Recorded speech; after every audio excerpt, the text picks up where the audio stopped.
ನೆಂಟ್ರು ಮನೆಗೆ ಬಂದ ತಂಗಿ ಹತ್ರ ಅಕ್ಕ ಕೇಳ್ತಾ ಇದ್ದಾಳೆ, ಕಣ್ಮಣಿ, ನನ್ನ ಗಂಡನ ಸ್ವಭಾವ ನಿನಗೆ ಗೊತ್ತೇ ಇದೆ. ಆದ್ರೆ ನಿನ್ನ ಗಂಡ ಹೆಂಗೆ? ನಿನ್ನ ಸಂಸಾರ ಹೆಂಗೆ ನಡೀತಿದೆ?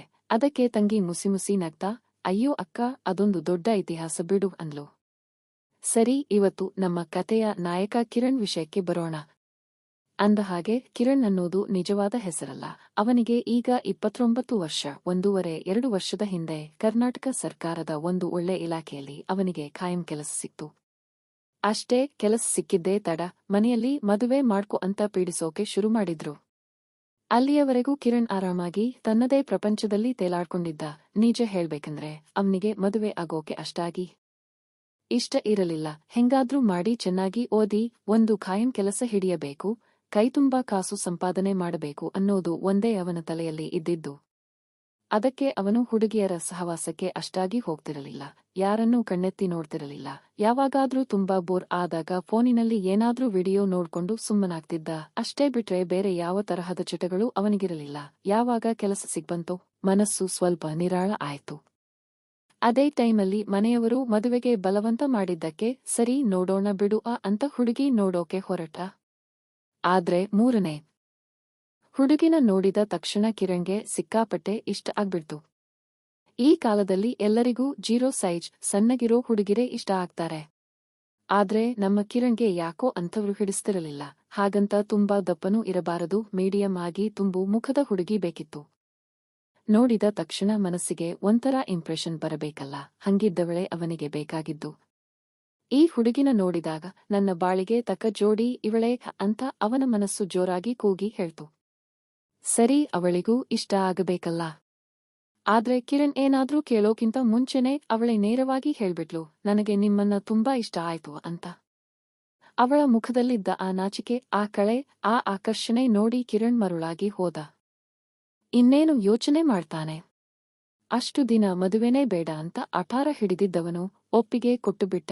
ಹಂಗೆ ಅವರಿಬ್ಬರ ಮದುವೆ ಫಿಕ್ಸ್ ಆಯ್ತು. ಮದುವೆಗೆ ಮುಂಚೆ ಅವರಿಬ್ಬರಿಗೆ ಮಾತಾಡೋಕೆ 2 ತಿಂಗಳು ಗ್ಯಾಪ್ ಸಿಕ್ತು. ಆ ಟೈಮಲ್ಲಿ ಫೋನಿನಲ್ಲಿ ದಿನಾ ಮಾತಾಡಿ ಇಬ್ಬರೂ ಮೊದಲಿಗೆ ಒಳ್ಳೆ ಫ್ರೆಂಡ್ಸ್ ಆದ್ರು. ಅಷ್ಟೇ ಅಲ್ಲ, ಹುಡುಗಿ ಸಿಕ್ಕಾಪಟ್ಟೆ ಮಾತುಗಾರ್ತಿ, ಸ್ವಲ್ಪ ರೊಮ್ಯಾಂಟಿಕ್ ಕೂಡ. ತನ್ನನ್ನು ತುಂಬಾ ಕಂಟ್ರೋಲ್ ಮಾಡೋ ಸ್ವಭಾವದವಳಲ್ಲ ಅಂತ ಕಿರಣ್ಗೆ ಅನಿಸ್ತು. ಇವಳು ಬಂದ್ರೆ ನನ್ನ ಲೈಫ್ ಇನ್ನೂ ಸೂಪರ್ ಆಗಿರುತ್ತೆ ಅನ್ಕೊಂಡ. ಮದುವೆಯಾದ ಮೊದಲ ದಿನ ಅವರಿಬ್ಬರ ಮಧ್ಯೆ ಯಾವುದೇ ಮುಜುಗರ ಇರಲಿಲ್ಲ. ಯಾಕಂದ್ರೆ ಮದುವೆ ಮುಂಚೆನೇ ಇಬ್ಬರೂ ಲವ್ವರ್ಸ್ ತರ ಆಗ್ಬಿಟ್ಟಿದ್ರು. ಅವಳು ರಾತ್ರಿ ಹಾಲಿನ ಲೋಟ ಕೊಟ್ಟು ಕುಡಿದ ಮೇಲೆ ಕಿರಣ್ ಹತ್ರ ಬಂದು ಮೆಲ್ಲಗೆ ಕೇಳಿದ್ಲು, ರೀ, ಇವತ್ತು ತುಂಬಾ ಸುಸ್ತಾಗಿದ್ಯಾ, ರೆಸ್ಟ್ ತಗೋತೀರಾ ಅಂತ. ಅದಕ್ಕೆ ಕಿರಣ್, ಇವತ್ತು ರೆಸ್ಟ್ ತಗೋಬೇಕಾದ ಅಗತ್ಯ ಏನಿದೆ? ನಿನಗೇನಾದ್ರೂ ಸುಸ್ತಾಗಿದ್ಯಾ ಅಂದ. ಆಗ ಅವಳು ಕಿರಣ್ ಮೀಸೆನ ಮೆಲ್ಲಗೆ ತಿರುವುತ್ತಾ, ನಿಮ್ಮ ಕಣ್ಣು ನೋಡಿದ್ರೇನೆ ಗೊತ್ತಾಗುತ್ತೆ, ಇವತ್ತು ರೆಸ್ಟ್ ಮಾಡೋ ಮೂಡ್ನಲ್ಲಿ ನೀವಿಲ್ಲ ಅಂತ ಅಂದ್ಲು. ಅಯ್ಯೋ ಕಳ್ಳಿ, ನಿನಗೆ ಹೆಂಗೆ ಗೊತ್ತಾಯ್ತು ಅಂದಿದ್ದಕ್ಕೆ ನಿಮ್ಮನ್ನ ನೋಡಿದ ತಕ್ಷಣ ಅರ್ಥ ಆಯ್ತು, ನೀವು ಫುಲ್ ರೆಡಿಯಾಗಿದ್ದೀರಾ ಅಂತ ಅಂದ್ಲು. ಶೋಕಿಲಾಲೆ, ನಿನಗೆ ಮುಂಚೆನೇ ಈ ವಿಷಯದಲ್ಲಿ ಏನಾದ್ರೂ ಎಕ್ಸ್ಪೀರಿಯನ್ಸ್ ಇದ್ಯಾ ಅಂತ ಕಿರಣ್ ಕಾಲೆಳೆದ. ಅಯ್ಯೋ ಹಂಗೇನಿಲ್ಲಪ್ಪ, ಆದ್ರೆ ತನಗಿಷ್ಟವಾದ ಗಂಡನ ಮನಸ್ಸನ್ನ ಹೆಣ್ಣು ಮಕ್ಕಳು ಬೇಗ ಅರ್ಥ ಮಾಡ್ಕೋತಾರೆ. ಅದಕ್ಕೆ ಅಲ್ವಾ ಹೆಣ್ಣು ಅನ್ನೋದು ಅಂತ ಹೇಳಿ ಕಿರಣ್ ಕೆನ್ನೆಯನ್ನ ಸವರಿದ್ಲು. ಅಷ್ಟೇ, ಇಬ್ಬರ ಮಧ್ಯೆ ಇದ್ದ ಬ್ಯಾರಿಯರ್ಸ್ ಎಲ್ಲ ಕರಗಿ ನೀರಾಗಿ ಹೋದವು. ಇಬ್ಬರೂ ಒಬ್ಬರನ್ನೊಬ್ಬರು ಅಪ್ಪಿ ಮುತ್ತಿನ ಮಳೆ ಸುರಿಸೋಕೆ ಶುರು ಮಾಡಿದಾಗ ಅವಳಲ್ಲೂ ಯಾವುದೇ ಹಿಂಜರಿಕೆ ಇರಲಿಲ್ಲ. ಅವಳು ಕೂಡ ಪ್ರೀತಿಯ ಅಲೆಯ ಜೊತೆ ತೇಲ ಹೊರಟಿದ್ಲು. ಇಬ್ಬರ ಮನಸ್ಸು ಒಂದಾದ ಮೇಲೆ ಕೇಳಬೇಕಾ? ಅಂದಿನಿಂದ ಇಂದಿನವರೆಗೂ ಅವರ ಸಂಸಾರದಲ್ಲಿ ದಿನ ಹಬ್ಬನೇ, ದಿನ ರಾಗ ತಾಳಮೇಳನೆ. ಇಬ್ಬರ ಮಧ್ಯೆ ಒಳ್ಳೆ ಹೊಂದಾಣಿಕೆ ಇತ್ತು. ಮದುವೆಯಾಗಿ 1 ವಾರ ಕಳೆಯೋಷ್ಟರಲ್ಲಿ ಹೆಂಡತಿ ಕಿರಣ್ನ ಸಿಕ್ಕಾಪಟ್ಟೆ ಹೊಗಳಿದ್ಲು. ನಾನು ಅನ್ಕೊಂಡಿದ್ದಕ್ಕಿಂತ ನೀವು ತುಂಬಾ ಗ್ರೇಟ್ ರೀ ಅಂದ್ಲು. ಅದೇನಾ ಹಂಗೆ ಹೇಳ್ತಿದ್ದೀಯಾ ಅಂದಿದ್ದಕ್ಕೆ ಅವಳು ನಗ್ತಾ, ನಾನು ಗಂಡನಿಂದ ಏನೆಲ್ಲ ಸುಖ, ಪ್ರೀತಿ ನಿರೀಕ್ಷೆ ಮಾಡ್ತಿದ್ನೋ ಅದೆಲ್ಲ ನಿಮ್ಮಲ್ಲಿದೆ ಅಂದ್ಲು. ಕಿರಣ್ ಏನು ಗೊತ್ತಿಲ್ಲದವನ ತರ, ಹೌದಾ? ಅದೇನದು ಅಂದಿದ್ದಕ್ಕೆ ಏನು ಗೊತ್ತಿಲ್ಲದ ಹಾಗೆ ಆಕ್ಟ್ ಮಾಡ್ಬೇಡಿ ಕಳ್ಳ, ಎಲ್ಲವನ್ನೂ ಮುಚ್ಚಿಟ್ಟಿದ್ದೀರಾ ಅಂತ ಜೋರಾಗಿ ನಕ್ಕಳು. ಇದು ಅವರಿಬ್ಬರ ಮಧ್ಯೆ ಇದ್ದ ಪ್ರೀತಿ ಮತ್ತು ನಂಬಿಕೆಯನ್ನ ಇನ್ನೂ ಜಾಸ್ತಿ ಮಾಡ್ತು. ಅವರಿಬ್ಬರು ಮೊದಲ ಸಲ ಹನಿಮೂನ್ಗೆ ಹೋಗಿದ್ದು ಎಲ್ಲೋ ವಿದೇಶಕ್ಕಲ್ಲ, ಅವಳ ಸ್ವಂತ ಅಕ್ಕನ ಮನೆಗೆ. ಅಕ್ಕನ ಮನೆ ಎಲ್ಲಿದೆ ಗೊತ್ತಾ? ಕರ್ನಾಟಕದ ಸುಂದರ ಮಲೆನಾಡಿನ ಭಾಗವಾದ ಮಡಿಕೇರಿ, ಕೊಡಗು ಹತ್ತಿರ. ಹನಿಮೂನ್ಗೆ ವಿದೇಶಕ್ಕೆಲ್ಲ ಹೋಗ್ಬೇಕು ಅನ್ನೋ ಆಸೆ ಇಬ್ಬರಿಗೂ ಇರಲಿಲ್ಲ. ನಮ್ಮ ಕರ್ನಾಟಕದ ಜಾಗಗಳೇ ಅಷ್ಟು ಅಂದವಾಗಿವೆ ಅಲ್ವಾ? ಹಂಗೆ ಇಬ್ಬರೂ ಅಕ್ಕನ ಮನೆಗೆ ತಲುಪಿದ್ರು. ಅವರು ಅಕ್ಕನ ಮನೆಗೆ ತಲುಪುವಾಗ ಸಂಜೆ ಆಗಿತ್ತು. ಮಡಿಕೇರಿಯ ಆ ಮಂಜು ಸುತ್ತಲೂ ಹರಡಿದ ತಂಪು ಗಾಳಿ, ಒಂಥರ ರೊಮ್ಯಾಂಟಿಕ್ ವಾತಾವರಣ ಇತ್ತು. ಹೆಂಡತಿ ಕಿರಣ್ನ ನೋಡಿ ಒಂಥರ ಕೀಟಲೆ ನಗುನಕ್ಕಳು. ಯಾಕೆ ಹಂಗೆ ನಗ್ತಿದ್ದೀಯಾ ಅಂತ ಕಿರಣ್ ಕೇಳಿದ್ದಕ್ಕೆ, ಇವತ್ತು ರಾತ್ರಿ ನಿಮ್ಗೆ ನಿದ್ದೆ ಇಲ್ಲವಲ್ಲ ಅಂತ ನೆನಪಾಗಿ ನಗು ಬಂತು ಅಂದ್ಲು. ಅದಕ್ಕೆ ಕಿರಣ್, ಅಯ್ಯೋ ಇಲ್ಲಿ ಸಖತ್ ಚಳಿ ಇದೆ, ಅದರಲ್ಲೂ ಜರ್ನಿ ಮಾಡಿ ಸುಸ್ತಾಗಿದೆ, ಇವತ್ತು ಆರಾಮಾಗಿ ನಿದ್ದೆ ಮಾಡೋಣ ಬಿಡು ಅಂದ. ಅದಕ್ಕೆ ಅವಳು, ನಾನು ಬಿಡಬೇಕಲ್ಲ ಮನುಷ್ಯ, ಏನಾದ್ರೂ ಆಗ್ಲಿ ಇವತ್ತು ಮಜಾ ಮಾಡೋಣ ಅಂದ್ಲು. ಹನಿಮೂನ್ ದಿನಗಳು ಅಂದ್ರೆ ಎಲ್ಲರಿಗೂ ಅಷ್ಟೇ ಅಲ್ವಾ, ಸಿಕ್ಕಾಪಟ್ಟೆ ಸ್ಪೆಷಲ್. ಅವರು ಅಕ್ಕನ ಮನೆಗೆ ಹೋದಾಗ ಭಾವ ಇನ್ನೂ ಮನೆಗೆ ಬಂದಿರಲಿಲ್ಲ. ಅವರು ದೊಡ್ಡ ಬಿಸಿನೆಸ್ಮನ್. ಅಕ್ಕ ನಮ್ಮ ಕಿರಣ್ಗಿಂತ 4 ವರ್ಷ ದೊಡ್ಡವಳು. ಅವರಿಗೊಂದು ಪುಟ್ಟ ಮಗಳಿದ್ದಾಳೆ, ಅವಳು ಸ್ಕೂಲಿಗೆ ಹೋಗ್ತಿದ್ದಾಳೆ. ಎಲ್ಲರೂ ಕೂತು ಹರಟೆ ಹೊಡಿತಾ ಇದ್ರು. ಅಕ್ಕ ಕಿರಣ್ ಹತ್ರ ಬಂದು, ನಿಮ್ಮ ಭಾವ ಬರೋದು ರಾತ್ರಿ 10:30 ಆಗುತ್ತೆ ತಮ್ಮ, ನಿಮಗೋಸ್ಕರ ಸಿಕ್ಕಾಪಟ್ಟೆ ವೆರೈಟಿ ಅಡುಗೆ ಮಾಡೋಕೆ ಸಾಮಾನು ತರ್ತೀನಿ ಅಂದಿದ್ದಾರೆ. ನಾನು ಇನ್ನೂ ಮೇನ್ ಅಡುಗೆ ಮಾಡಿಲ್ಲ, ನಾಳೆ ಬೆಳಗ್ಗೆ ಎಲ್ಲಾ ಸೂಪರ್ ಆಗಿ ಮಾಡಿಕೊಡ್ತೀನಿ ಅಂದ್ಲು. ಅದಕ್ಕೆ ಕಿರಣ್ ಮತ್ತು ಹೆಂಡತಿ ನಕ್ಕು ಸುಮ್ಮನಾದ್ರು. ಯಾಕಂದ್ರೆ ಅಕ್ಕ ಅಷ್ಟರಲ್ಲೇ ಟೇಬಲ್ ಮೇಲೆ ತರಾವರಿ ತಿಂಡಿ ಸ್ನ್ಯಾಕ್ಸ್ ತಂದಿಟ್ಟಿದ್ಲು.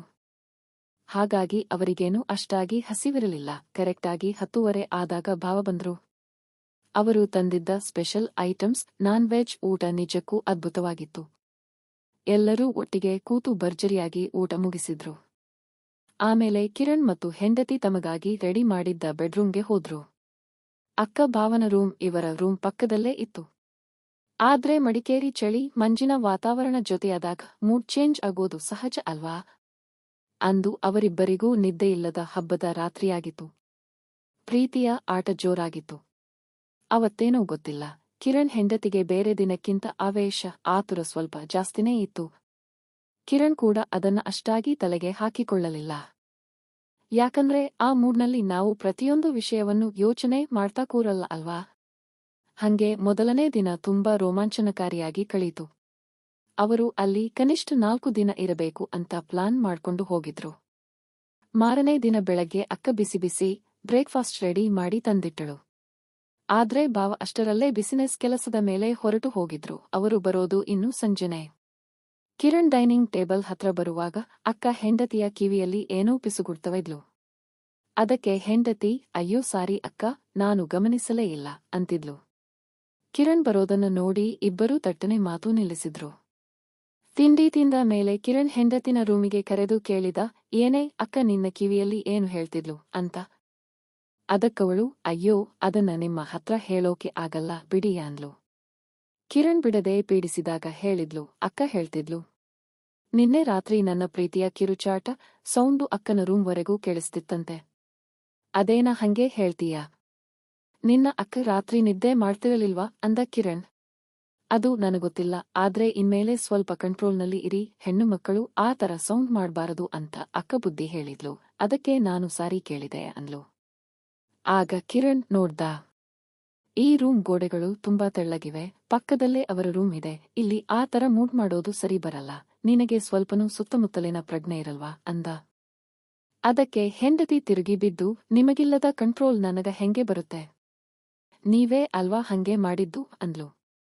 ಕಿರಣ್, ಛೇ, ಎಂಥ ನಾಚಿಕೆಗೇಡಿನ ವಿಷಯ ಅಲ್ವಾ ಅಂದಿದ್ದಕ್ಕೆ ಅವಳು, ಇದ್ರಲ್ಲೇನು ನಾಚಿಕೆ, ಅಕ್ಕನಿಗೆ ಮದುವೆಯಾಗಿದೆ, ಒಂದು ಮಗುವೂ ಇದೆ, ಅವರಿಗೂ ಎಲ್ಲಾ ವಿಷಯ ಗೊತ್ತಿರುತ್ತೆ. ಹೊಸದಾಗಿ ಮದುವೆಯಾದಾಗ ಹನಿಮೂನ್ ಟೈಮಲ್ಲಿ ಇದೆಲ್ಲಾ ಮಾಮೂಲಿ ಅಂತ ಅವರಿಗೂ ಗೊತ್ತು ಅಂದ್ಲು. ಹೌದಾ, ಹನಿಮೂನ್ ಮುಗಿದ ಮೇಲೆ ಇದೆಲ್ಲಾ ನಿಂತು ಹೋಗುತ್ತಾ ಅಂತ ಕಿರಣ್ ಕಾಡಿಸಿದ. ಅದಕ್ಕವಳು, ಅಯ್ಯೋ ಹಂಗಲ್ಲ ರೀ, ಮಧುಚಂದ್ರದ ಸಮಯದಲ್ಲಿ ಜೋಶ್ ಆವೇಶ ಜಾಸ್ತಿ ಇರುತ್ತೆ, ಗೊತ್ತಿಲ್ಲದೆ ಈ ತರ ಸಣ್ಣ ಪುಟ್ಟ ತಪ್ಪುಗಳಾಗ್ತವೆ ಬಿಡಿ ಅಂದ್ಲು. ನೀವೇನೋ ತುಂಬಾ ಯೋಗ್ಯರ ತರ ಆಕ್ಟ್ ಮಾಡ್ಬೇಡಿ, ರಾತ್ರಿ ನಿಮ್ಮದು ಸೌಂಡ್ ಬರ್ತಿತ್ತು ನನಗೊತ್ತು. ಅಕ್ಕ ಖಂಡಿತ ಕೇಳಿರ್ತಾಳೆ ಅಂತ ಅವರಿಬ್ಬರ ಮಧ್ಯೆ ಒಂದು ಮುದ್ದಾದ ಸಣ್ಣ ಜಗಳ ಆಯ್ತು.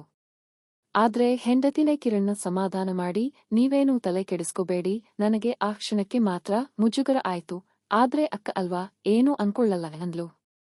ಸರಿ ಅಂತ ಇಬ್ಬರೂ ಅಲ್ಲಿ 4 ದಿನ ಕಳೆದ್ರು. ಮಡಿಕೇರಿಯ ಸುಂದರ ಜಾಗಗಳು, ತಣ್ಣನೆಯ ಪ್ರಕೃತಿಯನ್ನ ಎಂಜಾಯ್ ಮಾಡ್ತಾ ರೂಮಿಗೆ ಬಂದಾಗೆಲ್ಲ ಆ ಚಳಿಯನ್ನ ಪ್ರೀತಿಯಿಂದಲೇ ಓಡಿಸುತ್ತಾ ಇದ್ರು. ಅಕ್ಕ ಕೇಳಿಸ್ಕೊಂಡ್ರೆ ಕೇಳಿಸ್ಕೊಳ್ಳಿ, ಭಾವ ಕೇಳಿಸ್ಕೊಂಡ್ರೆ ಕೇಳಿಸ್ಕೊಳ್ಳಿ, ನಾವೇನು ಕದ್ದುಮುಚ್ಚಿ ಮಾಡ್ತಿದ್ದೀವಾ?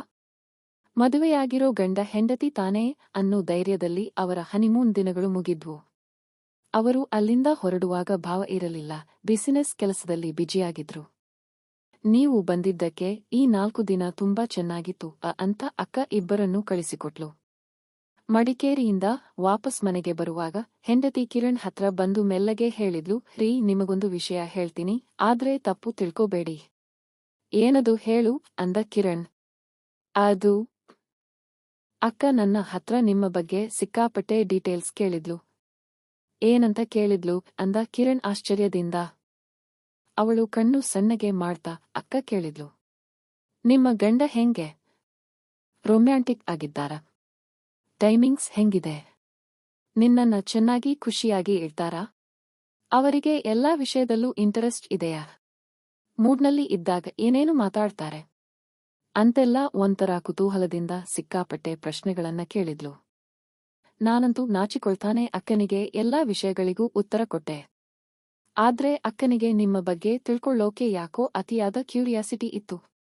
ಅವಳು ಕೇಳಿದ ರೀತಿ ನೋಡಿದ್ರೆ, ನಿಮ್ಮ ಪರ್ಸನಾಲಿಟಿ ನೋಡಿ ಅಕ್ಕನಿಗೆ ನಿಮ್ಮ ಮೇಲೆ ಎಲ್ಲೋ ಒಂದು ಕಡೆ ಒಂಥರ ಕ್ರಶ್ ಅಥವಾ ಮೋಹ ಬಂದಂಗೆ ಇತ್ತು ರೀಗ ಅಂದ್ಲು. ಇದನ್ನು ಕೇಳಿ ಕಿರಣ್ಗೆ ಒಮ್ಮೆಲೆ ಶಾಕ್ ಆಯ್ತು. ಹೆಂಡತಿ ಹಂಗೆ ಹೇಳಿದ್ದಕ್ಕೆ ಕಿರಣ್ ನಂದ, ಅದೇನೋ ಸರಿನೇ, ಅಕ್ಕನಿಗೆ ನನ್ನ ಪರ್ಸನಾಲಿಟಿ ನೋಡಿ ಇಷ್ಟ ಆಗಿರಬಹುದು. ಆದ್ರೆ ನಾನು ಅವಳ ಸ್ವಂತ ತಂಗಿ ಗಂಡ ಅಲ್ವೇನೆ? ಹಂಗೆಲ್ಲ ಅನ್ಕೋಬಹುದಾ? ಅದಕ್ಕೆ ಹೆಂಡತಿ ಅಂದ್ಲು, ಅಯ್ಯೋ ರೀ ಅದಕ್ಕೇನಂತೆ. ಅಕ್ಕನಿಗೆ ನಿಮ್ಮನ್ನ ನೋಡಿದ ತಕ್ಷಣ ಸಿಕ್ಕಾಪಟ್ಟೆ ಇಷ್ಟ ಆಗ್ಬಿಟ್ಟಿದೆ. ಇಷ್ಟ ಆದ್ರೆ ಅದು ಅವರ ಮನಸ್ಸಲ್ಲೇ ಇರಲಿ ಬಿಡು ಅಂತ ನಾನು ಅನ್ಕೊಂಡಿದ್ದೆ. ಆದ್ರೆ ಅಕ್ಕನ ದಾಂಪತ್ಯ ಜೀವನ ನೀವು ಅನ್ಕೊಂಡಿರೋ ತರ ಇಲ್ಲ ರೀ.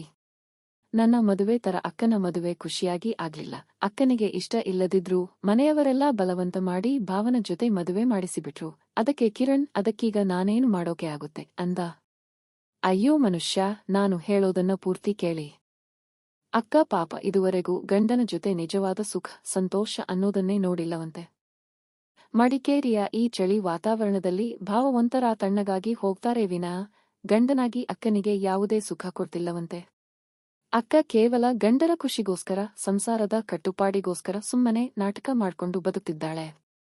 ಅಕ್ಕನಿಗೆ ದಿನ ಒಂಥರ ಬೇಸರ, ಫ್ರಸ್ಟ್ರೇಷನ್ ಮಾತ್ರ ಸಿಗ್ತಿದೆ. ಅದಕ್ಕೇನೆ ಅಕ್ಕ ನನ್ನ ಹತ್ರ ಅಷ್ಟೊಂದು ಡೀಟೇಲ್ಸ್ ಆಗಿ ಎಲ್ಲಾ ಕೇಳಿದ್ದು. ನಾನು ನಿನ್ನ ಜೊತೆ ತುಂಬಾ ಖುಷಿಯಾಗಿದ್ದೀನಿ ಅಂತ ಗೊತ್ತಾದಾಗ ಅಕ್ಕನಿಗೆ ನನ್ನ ಬಗ್ಗೆ ಸಂತೋಷನೂ ಆಯ್ತು, ಜೊತೆಗೆ ತನ್ನ ಹಣೆಬರಹ ನೆನೆದು ಸಿಕ್ಕಾಪಟ್ಟೆ ನಿರಾಶೆನೂ ಆಯ್ತು. ಮದುವೆಗಿಂತ ಮುಂಚೆ ಹುಡುಗಿ ನೋಡೋಕೆ ಬಂದಾಗ ಭಾವ ತುಂಬಾ ಸ್ಮಾರ್ಟ್ ಆಗಿ ಮಾತಾಡಿದ್ರಂತೆ. ಭಾವನ ಆ ಆಳು ರೂಪು, ಗಂಭೀರವಾದ ಧ್ವನಿ ನೋಡಿ ಅಕ್ಕ ಏನ್ ಅನ್ಕೊಂಡಿದ್ಲು ಗೊತ್ತಾ? ಇವ್ರು ಆಳವಾದ ಸಮುದ್ರದಲ್ಲಿರೋ ದೊಡ್ಡ ತಿಮಿಂಗಿಲ ತರ ಶಕ್ತಿವಂತ ಇರಬಹುದು ಅನ್ಕೊಂಡಿದ್ಲು. ಆದ್ರೆ ಮದುವೆಯಾದ ಮೇಲೆ ಗೊತ್ತಾಗಿದ್ದು, ಇವ್ರು ಕೇವಲ ಪುಟ್ಟ ಹಳ್ಳದಲ್ಲಿರೋ ಬಂಗುಡೆ ಮೀನು ತರ ಅಂತ. ಈ ಮೀನು ಯಾವತ್ತೂ ಬೆಳೆಯಲ್ಲ, ನೀರಿನಲ್ಲಿ ಸುಮ್ಮನೆ ಇತ್ತ ಕಡೆಯಿಂದ ಅತ್ತ ಕಡೆಗೆ ಓಡಾಡುತ್ತೆ ಅಷ್ಟೇ, ಇದರಿಂದ ಯಾವುದೇ ಪ್ರಯೋಜನ ಇಲ್ಲ ಅಂತ ಅಕ್ಕನಿಗೆ ಮದುವೆಯಾದ ಮೇಲೆನೇ ಅರ್ಥ ಆಗಿದ್ದು. ಆದ್ರೆ ಏನ್ ಮಾಡೋದು? ಸಿಕ್ಕಿಬಿದ್ದು ಬಿಟ್ಟಿದ್ದಾಳೆ. ಅದರಲ್ಲೂ ಭಾವ ಇಡೀ ಮನೆ ಸುತ್ತಲೂ ಸಿಸಿಟಿವಿ ಕ್ಯಾಮೆರಾಗಳನ್ನು ಹಾಕಿಸಿದ್ದಾರೆ. ಅಕ್ಕನಿಗೆ ಪಕ್ಕದ ಮನೆ ಕಡೆ ಅಥವಾ ಈ ಕಡೆ ಗೋಡೆ ಕಡೆ ಕಣ್ಣೆತ್ತಿ ನೋಡೋಕು ಸ್ವಾತಂತ್ರ್ಯ ಇಲ್ಲ. ಒಂಥರ ಜೈಲಿನಲ್ಲಿ ಇಟ್ಟ ಹಾಗೆ ಬದುಕ್ತಿದ್ದಾಳೆ. ಒಂದು ವೇಳೆ ಭಾವನ ಬಿಟ್ಟು ತವರು ಮನೆಗೆ ಬಂದು ಬಿಡೋಣ ಅಂದ್ರೆ ನಮ್ಮ ಅಪ್ಪ ಅಮ್ಮ ಒಪ್ಪಲ್ಲ, ಅಕ್ಕನನ್ನ ಸೇರಿಸಿಕೊಳ್ಳುವುದೂ ಇಲ್ಲ. ನನ್ನ ಅಪ್ಪ ಅಮ್ಮನ ಸ್ವಭಾವ ನಿಮಗೆ ಗೊತ್ತೇ ಇದೆ ಅಲ್ವಾ ರೀ ಅಂತ ಹೆಂಡತಿ ಕಣ್ಣೀರು ಹಾಕುತ್ತಾ ವಿವರಿಸಿದ್ಲು. ಅದಕ್ಕೆ ಕಿರಣ್, ಅಯ್ಯೋ ಹೌದಾ? ಆದ್ರೆ ಇದಕ್ಕೆ ನಾವೇನು ಮಾಡೋಕೆ ಆಗುತ್ತೆ ಹೇಳು? ಅವಳಿಗೆ ಇಷ್ಟ ಇಲ್ಲ ಅಂದ್ರೆ ಆ ಮನುಷ್ಯನಿಗೆ ಡಿವೋರ್ಸ್ ಕೊಟ್ಟು ಬೇರೆ ಒಳ್ಳೆ ಹುಡುಗನ ನೋಡಿ ಮದುವೆಯಾಗೋದು ತಾನೇ ಒಳ್ಳೆ ದಾರಿ. ಅದಕ್ಕೆ ಹೆಂಡತಿ ಕಿರಣ್ ಕಡೆ ನೋಡಿ ಮೆಲ್ಲಗೆ ಅಂದ್ಲು, ಅಕ್ಕ ಅದನ್ನ ಆಲ್ರೆಡಿ ಹುಡುಕಿಯಾಗಿದೆ ಅಂತ ಹೇಳ್ತಿದ್ದಾಳೆ. ಆ ಹುಡುಕಿರೋ ವ್ಯಕ್ತಿ ಬೇರೆ ಯಾರೂ ಅಲ್ಲ, ನೀವೇ. ಅದನ್ನ ಕನ್ಫರ್ಮ್ ಮಾಡ್ಕೊಳ್ಳೋಕೆನೆ ಅಕ್ಕ ನನ್ನ ಹತ್ರ ಅಷ್ಟೊಂದು ಡೀಟೇಲ್ಸ್ ಕೇಳಿದ್ದು. ಕಿರಣ್ ಗಾಬರಿಯಾಗಿ, ಏನೇ ನಿನಗೇನಾದ್ರೂ ತಲೆ ಕೆಟ್ಟಿದ್ಯಾ ಅಂದ. ನನಗೆ ತಲೆ ಕೆಟ್ಟಿಲ್ಲ ರೀ, ಅಕ್ಕ ನನ್ನ ಹತ್ರ ಓಪನ್ ಆಗಿ ಎಲ್ಲ ಹೇಳಿದ್ದನ್ನೇ ನಾನು ಹೇಳ್ತಿದ್ದೀನಿ. ಅಕ್ಕ ನನ್ನ ಹತ್ರ ಕೇಳಿಕೊಂಡ್ಲು, ಮಗಳೇ ಅವಾಗವಾಗ ನಿನ್ನ ಗಂಡನನ್ನ ಕರ್ಕೊಂಡು ಇಲ್ಲಿಗೆ ಬರ್ತಾ ಇರು. ನಿಮ್ಮ ಭಾವ ನಾವು ಮೊದಲ ಸಲ ಬಂದಿದ್ದಕ್ಕೆ ಇಲ್ಲಿದ್ರು, ಇಲ್ಲಾಂದ್ರೆ ಮಿಕ್ಕನ ದಿನಗಳಲ್ಲಿ ಅವರು ಬರೋದೇ ಇಲ್ಲ, ನಾನು ಒಬ್ಬಳೇ ಇರ್ತೀನಿ. ಮನೆಯ ಒಳಗಡೆ ಸಿಸಿಟಿವಿ ಕ್ಯಾಮೆರಾಗಳನ್ನು ಹಾಕಿಸಿಲ್ಲ, ಬರೀ ಹೊರಗಡೆ ಮಾತ್ರ ಇದೆ. ಹಾಗಾಗಿ ನಮಗೆ ಮನೆಯೊಳಗೆ ಫುಲ್ ಫ್ರೀಡಂ ಇರುತ್ತೆ. ನಾನು ಅಕ್ಕಂಗೆ ಅಯ್ಯೋ ಅಕ್ಕ ಏನಿದು ಅಂದಿದ್ದಕ್ಕೆ ಅಕ್ಕ ನನ್ನ ಕಾಲು ಹಿಡಿಯದ ಒಂದು ಕೊರತೆ ಅಷ್ಟೇ ಹಂಗೆ ಕೇಳಿಕೊಂಡ್ಲು. ಮಗಳೇ, ಲೈಫ್ನಲ್ಲಿ ಇದುವರೆಗೂ ನಿಜವಾದ ಸುಖ ಅಂದ್ರೆ ಏನೆಂದೇ ತಿಳಿಯದ ನನಗೆ ಎಲ್ಲಾ ತಿಳ್ಕೊಳ್ಳೋಕೆ ನೀನೇ ಒಂದು ಅವಕಾಶ ಮಾಡಿಕೊಡಬೇಕು. ನೀನು ನಿನ್ನ ಗಂಡನ ಶಕ್ತಿ ಬಗ್ಗೆ ವರ್ಣಿಸಿದ್ದೆಲ್ಲ ನಿಜವಾಗಿದ್ರೆ ನಿನ್ನ ಅಕ್ಕನಿಗೂ ಆ ಸುಖ ಪಡೋ ಒಂದು ಸೌಭಾಗ್ಯನ ಕೊಡು ಮಗಳೇ. ನಾನು ನಿನ್ನ ಒಡಹುಟ್ಟಿದ ಅಕ್ಕ ಅಲ್ವೇನೆ? ನಿನಗೆ ಬೇಡಿಕೊಳ್ಳುತ್ತಿದ್ದೇನೆ ಅಂತ ಅಕ್ಕ ತುಂಬಾ ಸಲ ಕೇಳಿದ್ಲು ಅಂದ್ಲು ಹೆಂಡತಿ. ಕಿರಣ್ ಆಶ್ಚರ್ಯದಿಂದ, ಯಾವ ಹೆಂಡತಿಯಾದ್ರೂ ತನ್ನ ಗಂಡನನ್ನ ಇನ್ನೊಬ್ಬಳಿಗೆ ಕೊಡೋಕೆ ಒಪ್ತಾಳೇನೆ ಅಂದಿದ್ದಕ್ಕೆ, ಅಯ್ಯೋ ಹಂಗೇನಿಲ್ಲರೀ, ನಾನು ಪ್ರಾಮಿಸ್ ಮಾಡ್ತೀನಿ, ನನಗೆ ನಿಜವಾಗಿಯೂ ಯಾವುದೇ ಬೇಜಾರಿಲ್ಲ, ಪ್ಲೀಸ್ ರೀ, ನಾನು ಹೇಳೋದನ್ನ ಕೇಳಿ, ಎಲ್ಲ ಒಳ್ಳೆದೇ ಆಗುತ್ತೆ. 2 ವಾರ ಬಿಟ್ಟು ನಾವು ಅಕ್ಕನ ಮನೆಗೆ ಮತ್ತೊಮ್ಮೆ ಹೋಗೋಣ. ಭಾವ 2 ವಾರಗಳ ಕಾಲ ಬಿಸಿನೆಸ್ ವಿಷಯವಾಗಿ ತಮಿಳುನಾಡಿಗೆ ಎಲ್ಲೋ ಹೋಗ್ತಾರಂತೆ, ಅಷ್ಟು ದಿನ ನಾವು ಅಲ್ಲೇ ಇರಬಹುದು ಅಂದ್ಲು. ಕಿರಣ್, ಏನೇ ಮಾತಾಡ್ತಿದ್ದೀಯಾ? ನನ್ನ ಲೀವ್ ಎಲ್ಲ ಮುಗಿದು ಹೋಗಿದೆ. ಈಗ ಹೋದ್ರೂ ಬರೀ 1 ಇಲ್ಲ 2 ದಿನ ಹೋಗಬಹುದು ಅಷ್ಟೇ ಅಂದ. ಸರಿ ರೀ, ಹಂಗಾದ್ರೂ ಸರಿ, 1-2 ದಿನ ಆದ್ರೂ ಹೋಗೋಣ ಪ್ಲೀಸ್ ಅಂತ ಹೆಂಡತಿ ಹಠ ಹಿಡಿದು ಬಲವಂತ ಮಾಡಿ ಕಿರಣ್ನ ಮತ್ತೆ ಮಡಿಕೇರಿಗೆ ಕರ್ಕೊಂಡು ಹೋದಳು. ಭಾವ ಮನೆಯಲ್ಲಿ ಇಲ್ಲದಿದ್ದರಿಂದ ಅಕ್ಕ ಫುಲ್ ಫ್ರೀಯಾಗಿದ್ಲು. ಇವರು ಮನೆ ಒಳಗಡೆ ಕಾಲಿಟ್ಟ ತಕ್ಷಣನೇ ಅಕ್ಕ ಕಿರಣ್ ಮೈಮೇಲೆ ಬೀಳೋ ತರ ಹತ್ತಿರ ಬಂದು ನಿಲ್ಲೋಕೆ ಶುರು ಮಾಡಿದ್ಲು. ಕಿರಣ್ಗೆ ಒಂಥರ ಮುಜುಗರ, ಒಳಗೊಳಗೆ ಆತಂಕ ಶುರು ಆಯ್ತು. ಅದನ್ನ ನೋಡಿ ಹೆಂಡತಿ ಜೋರಾಗಿ ನಕ್ಕಳು. ಆಮೇಲೆ ಅಕ್ಕನಿಗೆ ಮೆಲ್ಲಗೆ ಹೇಳಿದ್ಲು, ಅಕ್ಕ, ಒಂದು ವಿಷಯ ನೆನಪಿರಲಿ. ಈ ತರಹದ ಪ್ರೀತಿ ಸರಸ ಏನಿದ್ರೂ ರೂಮ್ ಒಳಗಡೆ ಮಾತ್ರ ಇರಬೇಕು. ಹೊರಗಡೆ ಈ ತರಹ ಓವರ್ ಆಗಿ ಮಾಡಿದ್ರೆ ನನ್ನ ಗಂಡನಿಗೆ ನಿನ್ನ ಅಸಲಿ ಸ್ವಭಾವ ಗೊತ್ತಾಗಿಬಿಡುತ್ತೆ. ನನ್ನ ಗಂಡ ಬರೀ ನನ್ನ ಸ್ವತ್ತು ಮಾತ್ರ. ನೀನು ಕೇಳಿಕೊಂಡಿದ್ದಕ್ಕೆ ನಾನು ಒಪ್ಪಿದ್ದೀನಿ ಅಷ್ಟೇ, ಅದಕ್ಕೆ ಅಂತ ನೀನು ತುಂಬಾ ಓವರ್ ಆಗಿ ಪೊಸೆಸಿವ್ನೆಸ್ ತೋರಿಸೋಕೆ ಹೋದ್ರೆ ನಮ್ಮಿಬ್ಬರ ಮಧ್ಯೆ ಜಗಳ ಆಗಬಹುದು ನೋಡು ಅಂದ್ಲು. ಅದಕ್ಕೆ ಅಕ್ಕ, ಸರಿ ಮಗಳೇ, ನಾನು ನನ್ನದೇ ಆದ ಸಮಯದಲ್ಲಿ ನನ್ನದೇ ಆದ ಜಾಗದಲ್ಲಿ ಮಾತ್ರ ನಡೆದುಕೊಳ್ತೀನಿ ಅಂದ್ಲು. ಆಗ ಹೆಂಡತಿ, ಸರಿ, ಹಾಗಾದ್ರೆ ನನಗೇನು ಅಭ್ಯಂತರ ಇಲ್ಲ ಅಂದ್ಲು. ಹೆಂಡತಿ ಕಿರಣ್ ಹತ್ರ ಬಂದು, ರೀ, ನಾನು ಇದಕ್ಕೆ ಯಾಕೆ ಒಪ್ಪಿದೆ ಗೊತ್ತಾ? ಅಕ್ಕ ನಿಮ್ಮ ಕಾಲು ಹಿಡಿಯದ ಒಂದು ಕೊರತೆ ಅಷ್ಟೇ, ಅಷ್ಟೊಂದು ಬೇಡಿಕೊಂಡಿದ್ದಾಳೆ. ಅದಕ್ಕೆ ನೀವು ಬಂದಿದ್ದಕ್ಕೆ ಖುಷಿಯಾಗಿ ಅಕ್ಕ ತನ್ನ ಮಗಳನ್ನ 2 ದಿನ ಅವಳ ಅಜ್ಜಿ ಮನೆಗೆ ಕಳಿಸಿಕೊಟ್ಟಿದ್ದಾಳೆ, ಅವಳು ಅಲ್ಲೇ ಇರ್ತಾಳೆ ಅಂದ್ಲು. ಆಗ ಕಿರಣ್ ಕುತೂಹಲ ತಡೆಯಲಾರದೆ ಅಕ್ಕನನ್ನೇ ಕೇಳಿದ, ಅಲ್ಲ ಅಕ್ಕ, ನಿಮಗೆ ನನ್ನ ಮೇಲೆ ಈ ತರಹದ ಭಾವನೆ ಬರಲಿಕ್ಕೆ ಅಸಲಿ ಕಾರಣ ಏನು ಕ್ಲಿಯನ್ ಅಂದ. ಅದಕ್ಕೆ ಅಕ್ಕ, ನಾನು ನಿನ್ನ ಹೆಂಡತಿ ಹತ್ರ ನಿನ್ನ ಬಗ್ಗೆ ತುಂಬಾ ಪ್ರಶ್ನೆ ಕೇಳಿದೆ, ಅವಳು ಏನೂ ಹೇಳಲ್ಲ ಅನ್ಕೊಂಡಿದ್ದೆ. ಆದ್ರೆ ಅವಳು ನಿನ್ನ ಗಂಡಸುತನ, ನಿನ್ನ ಪ್ರೀತಿಯ ವೈಖರಿಯನ್ನ ಸಿಕ್ಕಾಪಟ್ಟೆ ವರ್ಣಿಸಿ ಹೇಳಿದ್ಲು. ಅಷ್ಟೇ ಅಲ್ಲ, ನೀವು ಬಂದು ಹೋದ 2ನೇ ದಿನ ನಾನು ನಿಮ್ಮ ರೂಮಿನ ಬೆಡ್ಶೀಟ್ ತೊಳೆಯೋಕೆ ಅಂತ ತಗೊಂಡ್ನಲ್ಲ, ಆ ಬೆಡ್ಶೀಟ್ ಮೇಲಿದ್ದ ಆ ಪ್ರೀತಿಯ ಗುರುತುಗಳನ್ನು ನೋಡಿದಾಗ ನನಗೆ ನಿಮ್ಮ ಸಂಸಾರದ ಆಳ ಮತ್ತು ತೀವ್ರತೆ ಏನೆಂದು ಅರ್ಥ ಆಯ್ತು. ಆ ಕ್ಷಣದಲ್ಲೇ ನನ್ನ ಮನಸ್ಸಿನಲ್ಲಿ ಏನೋ ಒಂಥರ ಕೌಮಾರ್ಯದ ಆಸೆಗಳು, ಹಂಬಲಗಳು ಚಿಗುರೊಡೆದವು. ಆ ಕ್ಷಣದಲ್ಲಿ ನನಗೆ ಅನಿಸಿದ್ದು, ನನ್ನ ಬಾಳಿಗೆ ಬಂದಿರೋದು ಕೇವಲ ಒಂದು ಹಿಮದ ಹನಿಯೋ ಅಥವಾ ಪ್ರೀತಿಯ ಜಡಿಮಳೆಯೋ ಅಂತ. ಆ ಮಳೆಯಲ್ಲಿ ಪೂರ್ತಿಯಾಗಿ ನೆನೆಯಬೇಕು ಅನ್ನೋ ಆಸೆ ನನಗೆ ಆವಾಗಲೇ ಶುರುವಾಗಿದ್ದು. ನನ್ನ ಮನೆಯಲ್ಲಾದ್ರೆ ಬರೀ ತುಂತುರು ಮಳೆ ಬಿದ್ದ ಹಾಗೆ, ಯಾವುದೇ ಸುಖ ಇಲ್ಲ. ಹಾಗಿರುವಾಗ ನಾನು ಒಲವಿನ ಮಹಾಮಳೆಯನ್ನು ಬಯಸಿದ್ದು ತಪ್ಪಾತಮ್ಮ ಅಂತ ಕೇಳಿದ್ಲು. ಕಿರಣ್ ಮುಗುಮ್ಮಾಗಿ ಸುಮ್ಮನಿದ್ದ. ಅಕ್ಕ ಮತ್ತು ತಂಗಿ ಇಬ್ಬರೂ ಅವನನ್ನ ನೋಡಿ ಮುಸಿಮುಸಿ ನಗುತ್ತಿದ್ದರು. ಆಗ ಹೆಂಡತಿ ಅಂದ್ಲು, ರೀ, ನೀವು ತುಂಬಾ ಲಕ್ಕಿ. ಅಕ್ಕ ಈ ವಿಷಯದಲ್ಲಿ ನನಗಿಂತ ತುಂಬಾ ಜಾಣೆ ಮತ್ತು ಮಿಡುಕು ಇದ್ದಾಳೆ ಅಂದ್ಲು. ಕಿರಣ್, ಅದೇನು ಹಂಗೆ ಹೇಳ್ತೀಯ ಅಂದಿದ್ದಕ್ಕೆ ಅವಳು ಕಣ್ಣು ಸನ್ನೆ ಮಾಡಿ ತೋರಿಸಿದ್ಲು. ಅದನ್ನ ನೋಡಿ ಕಿರಣ್ ಜೋರಾಗಿ ನಕ್ಕಬಿಟ್ಟ. ಆಗ ಅಕ್ಕ ನಗ್ತೆ ಅಂದ್ಲು, ಹೌದು ತಮ್ಮ, ನಿನ್ನ ಹೆಂಡತಿ ನನಗಂತೂ ಒಳ್ಳೆ ಸರ್ಟಿಫಿಕೇಟ್ ಕೊಟ್ಟಿದ್ದಾಳೆ. ಇನ್ನು ಸ್ವಲ್ಪ ಹೊತ್ತಿನಲ್ಲಿ ನೀನು ಆ ಸರ್ಟಿಫಿಕೇಟ್ ಕೆಳಗಡೆ ನಿನ್ನ ಸಹಿ ಹಾಕಬೇಕು ಅಷ್ಟೇ ಅಂದ್ಲು. ಕಿರಣ್ ಏನು ಮಾತಾಡದೆ ಸುಮ್ಮನೆ ನಿಂತಿದ್ದಕ್ಕೆ ಅಕ್ಕ ಮತ್ತೆ ಕೀಟಲೆ ಮಾಡ್ತಾ, ಏನು ತಮ್ಮ, ಸಹಿ ಹಾಕೋಕೆ ನಿನ್ನ ಪೆನ್ನಿನಲ್ಲಿ ಇಂಕ್ ಇದೆಯಲ್ಲ ತಾನೇ ಅಂತ ಕೇಳಿದ್ಲು. ಕಿರಣ್ಗೆ ಸಿಕ್ಕಾಪಟ್ಟೆ ನಾಚಿಕೆಯಾಗಿ ಚಮ್ಮಿ ನಕ್ಕ. ಅಷ್ಟರಲ್ಲೇ ಹೆಂಡತಿ ಮಧ್ಯೆ ಬಂದು, ಅಯ್ಯೋ ಅಕ್ಕ, ನಿನಗೆ ಗೊತ್ತಿಲ್ಲ, ಈ ಪೆನ್ನಿನ ಇಂಕ್ ಮುಗಿಯಲ್ಲ, ಒಂದು ದೊಡ್ಡ ಕಾದಂಬರಿ ಬರೆದ್ರೂ ಈ ಇಂಕ್ ಹಂಗೆ ಇರುತ್ತೆ. ನೀವಿಬ್ಬರೂ ಸುಮ್ಮನೆ ಮಾತಾಡ್ತಾ ಕೂರಬೇಡಿ, ಮೊದಲು ಊಟ ಬಡಿಸಿ ಅಂದ್ಲು. ಹಂಗೆ ಅವತ್ತು ರಾತ್ರಿ ಊಟ ಮುಗಿದ ಮೇಲೆ ಹೆಂಡತಿ ಕಿರಣ್ ಹತ್ರ ಬಂದು, ರೀ, ಇವತ್ತು ನಾನು ಈ ಚಳಿಗೆ ಬೆಚ್ಚಗೆ ಕಂಪ್ಲೀಟ್ ಆಗಿ ಹೊದಿಕೆ ಹೊದ್ಕೊಂಡು ಮಲಗ್ತೀನಿ. ಪಕ್ಕದ ರೂಮಿನಿಂದ ಬರೋ ನಿಮ್ಮಿಬ್ಬರ ಪ್ರೀತಿಯ ಸೌಂಡುಗಳನ್ನ ನಾನು ಕೇಳಿಸಿಕೊಳ್ತಾ ಮಲಗಬೇಕು ಅಂದ್ಲು. ಕಿರಣ್, ಏನೇ ನಿನಗೆ ಏನಾದ್ರೂ ಹುಚ್ಚ ಅಂದಿದ್ದಕ್ಕೆ, ಆಹಾ, ನಿಮಗೇನೂ ಆಗಲ್ಲ ಬಿಡಿ, ಹೋಗಿ ಹೋಗಿ ಬನ್ನಿ ಅಂತ ಹೆಂಡತಿನೇ ಅವನನ್ನು ತಳ್ಳಿ ಅಕ್ಕನ ರೂಮಿಗೆ ಕಳಿಸಿದ್ಲು. ಹೆಂಡತಿಯ ಬಲವಂತವೂ ಇತ್ತು, ಜೊತೆಗೆ ವಾತಾವರಣವೂ ಪೂರ್ತಿ ಅನುಕೂಲವಾಗಿತ್ತು. ಇನ್ನು ನಮ್ಮ ಕಿರಣ್ ಮನಸ್ಸಿನಲ್ಲೂ ಲಡ್ಡು ಒಡೆದ ಹಾಗೆ ಆಗಿದ್ದರಲ್ಲಿ ಯಾವುದೇ ತಪ್ಪಿಲ್ಲ ಅಲ್ವಾ? ಕೆಲವರು 1-1-3 ಅಂತಾರೆ, ಆದ್ರೆ ಕಿರಣ್ ಪಾಲಿಗೆ ಆ ರಾತ್ರಿ 1199 ಅನ್ನುವಷ್ಟರ ಮಟ್ಟಿಗೆ ರೋಮಾಂಚನಕಾರಿಯಾದ ಅನುಭವಗಳ ಪ್ರವಾಹವೇ ಹರಿದು ಬಂತು. ನನ್ನ ಹೆಂಡತಿ ಹೇಳಿದ್ದು ಅಕ್ಷರಶಃ ನಿಜರೀ. ಅಕ್ಕನಿಗೆ ಆ ವಿಷಯದಲ್ಲಿ ಒಂಥರ ಡಾಕ್ಟರೇಟೇ ಸಿಕ್ಕಿದೆ ಅನ್ಕೋಬಹುದು. ಒಬ್ಬ ಗಂಡಸಿಗೆ ಅದಕ್ಕಿಂತ ದೊಡ್ಡ ಗಿಫ್ಟ್ ಇನ್ನೇನು ಬೇಕು ಹೇಳಿ ಮೇಡಂ? ನನಗೂ ಕೂಡ ಯಾವುದೇ ಹಿಂಜರಿಕೆ ಇಲ್ಲದೆ ಅಖಂಡವಾಗಿ ಹರಿಯೋ ನದಿಯ ತರ ನನ್ನ ಪ್ರೀತಿಯನ್ನ ತೋರಿಸೋಕೆ ಅಲ್ಲಿ ಪೂರ್ತಿ ಅವಕಾಶ ಸಿಕ್ತು. ಹಂಗೆ 2 ದಿನ ಕಳೆದು ನಾವಿಬ್ಬರೂ ನಮ್ಮ ಮನೆಗೆ ವಾಪಸ್ ಬಂದ್ವಿ. ಆಮೇಲೆ ನನ್ನ ಹೆಂಡತಿ ಅಂದ್ಲು, ನೋಡಿರೀ, ಇದೇನಿದ್ರು ಯಾವಾಗಲೋ ಒಂದು ಸಲ, ಅಂದ್ರೆ 2-3 ತಿಂಗಳಿಗೊಮ್ಮೆ ಮಾತ್ರ ನೀವು ಅಕ್ಕನ ಮನೆಗೆ ಹೋಗ್ಬೇಕು ಅಷ್ಟೇ ಅಂದ್ಲು. ಆದ್ರೆ ಅಕ್ಕ ಮಾತ್ರ ನನಗೆ ಕದ್ದುಮುಚ್ಚಿ ಫೋನ್ ಮಾಡ್ತಾ ಇದ್ಲು. ಫೋನ್ ಮಾಡಿ, ಕಣೋ, ದಿನ ಒಂದು ಅರ್ಧ ಗಂಟೆಯಾದ್ರೂ ನನ್ನ ಹತ್ರ ಮಾತಾಡು, ನಿನ್ನ ಧ್ವನಿ ಕೇಳಿಸ್ತಾ ಇದ್ರೆ ಸಾಕು, ನನ್ನೊಳಗೆ ಪ್ರೀತಿಯ ಹೊಸ ಹೊಳೆ ಹರಿಯೋಕೆ ಶುರುವಾಗುತ್ತೆ ಅಂತಿದ್ಲು.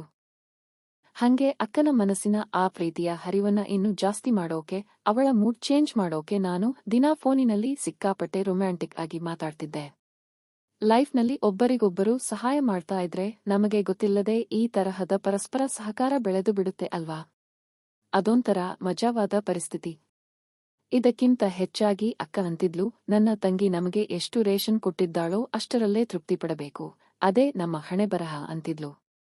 ನನಗೂ ಕೂಡ ಆ ರೇಷನ್ ಕೋಟಾವನ್ನು ಇನ್ನೂ ಜಾಸ್ತಿ ಪಡ್ಕೋಬೇಕು ಅನ್ನೋ ಆಸೆ ಇತ್ತು, ಆದ್ರೆ ಅದಕ್ಕೆ ತಕ್ಕ ಸನ್ನಿವೇಶ ಸಿಕ್ತಿರಲಿಲ್ಲ. ಹಂಗಿರಬೇಕಾದ್ರೆ ಒಂದು ದಿನ ಅಕ್ಕ ನನಗೆ ಫೋನ್ ಮಾಡಿ, ತಮ್ಮ, ನಿನಗೊಂದು ವಿಷಯ ಹೇಳ್ತೀನಿ ಕೇಳು. ನನ್ನ ಗಂಡನ ತವರ ಮನೆ ಬೆಂಗಳೂರಿನಲ್ಲಿದೆ ಅಲ್ವಾ? ಅಲ್ಲಿ ನನ್ನ ಅತ್ತೆ, ಭಾವನ ಅಮ್ಮ ಒಬ್ಬರೇ ಇರೋದು. ಅಲ್ಲಿಗೆ ಒಂದಿಷ್ಟು ಮನೆ ಸಾಮಾನುಗಳನ್ನು ತಂದುಕೊಡಬೇಕಾಗಿದೆ. ನಾನು ನಿನಗೆ ದುಡ್ಡು ಗೂಗಲ್ ಪೇ ಮಾಡ್ತೀನಿ, ಅತ್ತೆ ಕೇಳೋ ಸಾಮಾನುಗಳನ್ನ ತಂದುಕೊಡ್ತೀಯಾ? ನಿಮ್ಮ ಭಾವ 15 ದಿನಗಳಿಂದ ಊರಲ್ಲಿಲ್ಲ, ಬಿಸಿನೆಸ್ ಟೂರ್ ಹೋಗಿದ್ದಾರೆ, ಅದಕ್ಕೆ ಅಂದ್ಲು. ನಾನು, ಅಯ್ಯೋ ಅದಕ್ಕೇನಂತೆ ಅಕ್ಕ, ತಂದುಕೊಟ್ರೆ ಆಯ್ತು, ನೀನು ಲೊಕೇಶನ್ ಕಳಿಸುವ ಅಂದೆ.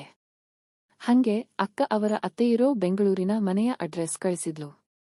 ನಾನು ಸಾಮಾನುಗಳನ್ನೆಲ್ಲ ತಗೊಂಡು ಅಲ್ಲಿಗೆ ಹೊರಟೆ. ಅಕ್ಕ ಮೊದಲೇ ಹೇಳಿದ್ಲು, ಈ ವಿಷಯನ ನಿನ್ನ ಹೆಂಡತಿ ಹತ್ರ ಹೇಳ್ಬೇಡ ಅಂತ. ಸರಿ ಅಂತ ನಾನು ಆ ಮನೆಗೆ ಹೋದೆ. ಅಲ್ಲಿ ಹೋದಾಗ ಭೇಟಿಯಾಗಿದ್ದು ಬೇರೆ ಯಾರನ್ನೂ ಅಲ್ಲ, ಅಕ್ಕನ ಅತ್ತೆಯನ್ನ. ಅವರನ್ನ ಮೊದಲ ಸಲ ನೋಡಿದ ತಕ್ಷಣ ನನಗೆ ಶಾಕ್ ಆಯ್ತು. ಕೊಳ್ಳಂ, ಸಿಕ್ಕಾಪಟ್ಟೆ ಸುಂದರವಾಗಿದ್ದಾರೆ. ಹಳೆ ಕಾಲದ ಸೀರಿಯಲ್ ಹೀರೋಯಿನ್ ತರ ಒಂಥರ ಕಳೆ ಇತ್ತು ಮುಖದಲ್ಲಿ. ಅವರು ನನ್ನನ್ನ ತುಂಬಾ ಪ್ರೀತಿಯಿಂದ ಮನೆ ಒಳಗಡೆ ಬರಮಾಡಿಕೊಂಡು ಸಿಕ್ಕಾಪಟ್ಟೆ ಹರಟೆ ಹೊಡೆದ್ರು. ಅಬ್ಬಾ ತಮ್ಮ, ನೀನು ಬಂದಿದ್ದು ನನಗೆ ತುಂಬಾ ಅರ್ಜೆಂಟ್ ಆಗಿ ಸಾಮಾನುಗಳು ಬೇಕಾಗಿದ್ವು ಅಂತೆಲ್ಲ ಹೇಳಿ ಒಳಗಡೆಯಿಂದ ಒಂದು ಬ್ಯಾಗ್ ತಂದುಕೊಟ್ರು. ಇದನ್ನ ನಿನ್ನ ಹೆಂಡತಿಗೂ ಮತ್ತು ನಿಮ್ಮ ಮನೇಲಿರೋರಿಗೂ ಕೊಡುವ ಅಂದ್ರು. ನಾನು ಸಾಮಾನು ಕೊಟ್ಟು ಇನ್ನೇನು ಹೊರಡಬೇಕು ಅನ್ನುವಾಗ ಅವರು, ಸ್ವಲ್ಪ ನಿಲ್ಲು ತಮ್ಮ, ನಿನಗೊಂದು ವಿಷಯ ಕೇಳಬೇಕು ಅಂದ್ರು. ಏನಮ್ಮ ಹೇಳಿ ಅಂದೆ. ನಿನಗೆ ನನ್ನನ್ನ ಇಷ್ಟ ಆಯ್ತಾ ಅಂತ ಕೇಳ್ಬೇಕಾ? ನಾನು ನಗ್ತಾ, ಅಯ್ಯೋ ಅಮ್ಮ, ನೀವಂತೂ ಸೂಪರ್ ಆಗಿದ್ದೀರಾ, ಸಿಕ್ಕಾಪಟ್ಟೆ ಬ್ಯೂಟಿಫುಲ್ ಅಂದೆ. ಅಷ್ಟೇ, ಅವರು ನನ್ನ ಹತ್ರ ಬಂದು ಶೇಕ್ ಹ್ಯಾಂಡ್ ಕೊಡೋ ತರ ಕೈ ಚಾಚಿದ್ರು. ನಾನು ಕೈ ಕೊಟ್ಟ ತಕ್ಷಣ ನನ್ನ ಕೈಯನ್ನು ಗಟ್ಟಿಯಾಗಿ ಹಿಡಿದುಕೊಂಡು, ನಾನು ಕೇಳ್ತಿರೋದು ಆ ತರ ಅಲ್ಲ ತಮ್ಮ, ನಿನಗೆ ನನ್ನ ಮೇಲೆ ಬೇರೆ ತರಹದ ಇಷ್ಟ ಇದೆಯಾ ಅಂದ್ರು. ನನಗೆ ಗಾಬರಿಯಾಗಿ, ಅಮ್ಮ, ನೀವು ಏನ್ ಮಾತಾಡ್ತಿದ್ದೀರಾ ಅಂದೆ. ಅದಕ್ಕವರು, ನನ್ನ ಸೊಸೆಯನ್ನ ಮಡಿಕೇರಿ ಅಕ್ಕ ನೀನು ಅಷ್ಟೊಂದು ಇಷ್ಟಪಟ್ಟಿದ್ದೀಯಾ ಅಂದ್ಮೇಲೆ ನನ್ನನ್ನ ಇಷ್ಟಪಡೋಕೆ ನಿನಗೇನು ಕಷ್ಟ? ಅವಳು ನನ್ನ ಹತ್ರ ಎಲ್ಲಾ ವಿಷಯನೂ ಓಪನ್ ಆಗಿ ಹೇಳಿದ್ದಾಳೆ. ನಿಜ ಹೇಳ್ಬೇಕಂದ್ರೆ ನನಗೆ ಆ ಸಾಮಾನುಗಳ ಅಗತ್ಯವೇ ಇರಲಿಲ್ಲ, ನಿನ್ನನ್ನ ಒಂದು ಸಲ ನೇರವಾಗಿ ನೋಡ್ಬೇಕು ಅಂತ ಅವಳು ಹೇಳಿದಾಗಿನಿಂದ ನನ್ನ ಮನಸ್ಸಲ್ಲೂ ಒಂದು ಆಸೆ ಚಿಗುರಿತು. ಅಯ್ಯೋ ತಮ್ಮ, ನನ್ನ ಸೊಸೆ ಮತ್ತು ನಾನು ಮೊದಲಿನಿಂದಲೂ ಒಳ್ಳೆ ಫ್ರೆಂಡ್ಸ್ ತರ ಇದ್ದೀವಿ.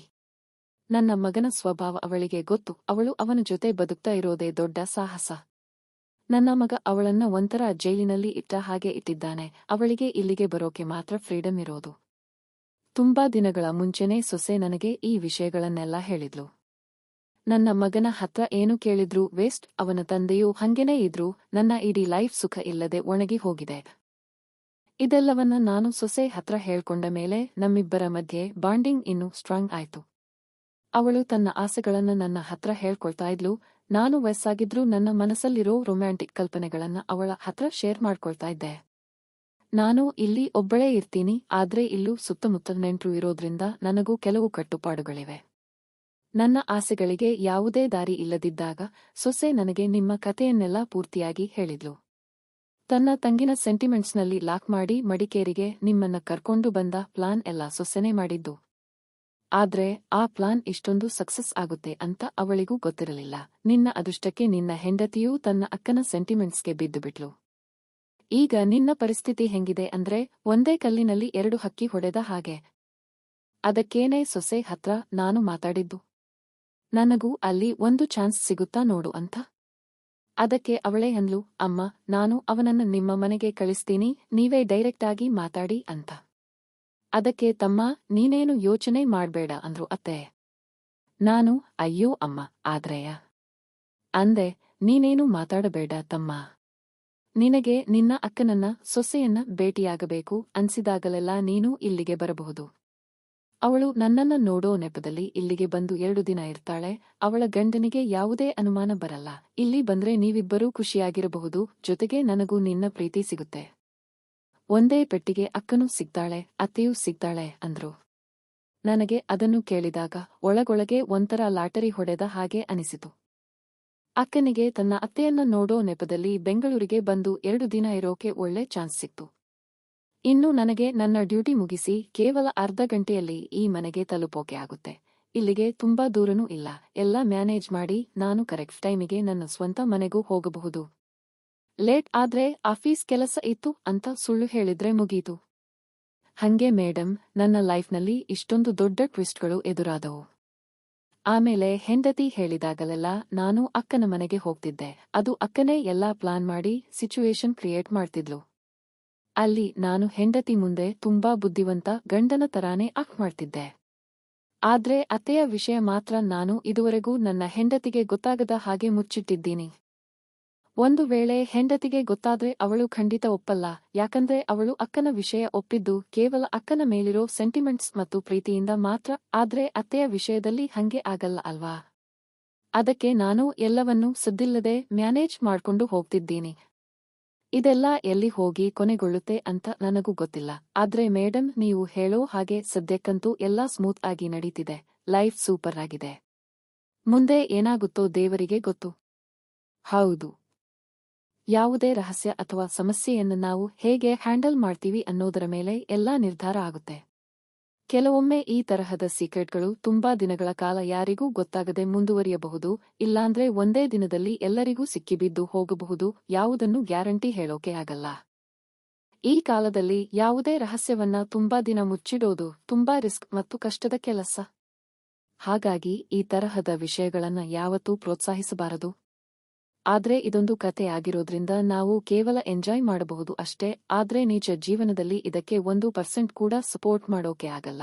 ಯಾಕಂದ್ರೆ ನಿಮ್ಮ ಹೆಂಡತಿಯ ಸೆಂಟಿಮೆಂಟ್ಸ್ ಕೇವಲ ಅಕ್ಕನ ಹತ್ರ ಮಾತ್ರ ವರ್ಕ್ ಆಗಿದೆ. ಎಲ್ಲರ ಹತ್ರನೂ ಅದು ವರ್ಕ್ ಆಗಲ್ಲ. ಒಂದು ವೇಳೆ ಹೆಂಡತಿಗೆ ಗೊತ್ತಾದ್ರೆ ಸಂಸಾರದಲ್ಲಿ ದೊಡ್ಡ ಬಿರುಗಾಳಿಯೇ ಎದ್ದುಬಿಡುತ್ತೆ. ಅದಕ್ಕೆ ಕಿರಣ್ ತುಂಬಾ ಸೂಕ್ಷ್ಮವಾಗಿ ಮತ್ತು ಎಚ್ಚರಿಕೆಯಿಂದ ಇರಬೇಕು. ಇಲ್ಲಾಂದ್ರೆ ಪರಿಸ್ಥಿತಿ ಕೈಮೀರು ಮುಂಚೆನೇ ಈ ಆಟವನ್ನು ನಿಲ್ಲಿಸಿಬಿಡೋದು ಒಳ್ಳೆಯದು. ನಿಮ್ಮ ದಾಂಪತ್ಯ ಜೀವನವನ್ನ ಕಾಪಾಡಿಕೊಳ್ಳೋಕೆ ನೀವೇ ಒಂದು ಒಳ್ಳೆ ನಿರ್ಧಾರ ತಗೊಂಡು ಮುಂದಿನ ಜೀವನ ನಡೆಸಿ.